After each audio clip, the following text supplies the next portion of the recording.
आगे आगे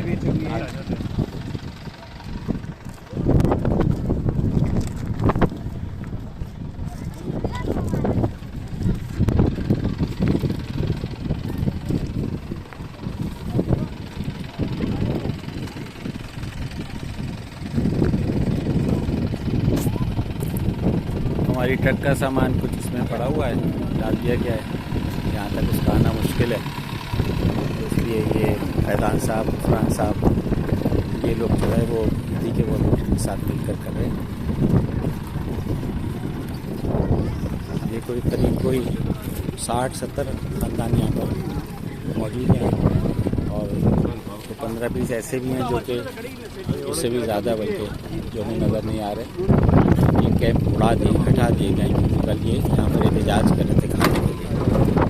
काफ़ी ख़राब सूरत हाल है। मत कुछ बनाते हैं जो है वो बर्तन अपने हो रही हैं इसी पानी में, और जो है वो कि सारे 10 किलोमीटर 15 किलोमीटर दूर से आए हुए लोग हैं।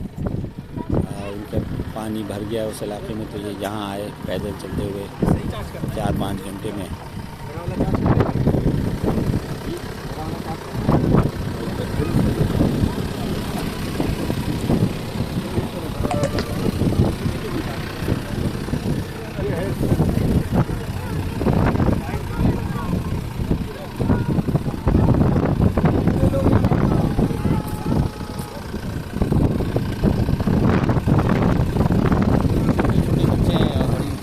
आलम में कैंप में जो देखने में आ रहा है वो बच्चे स्किन डिजीज़ के हवाले से भी बेचारों को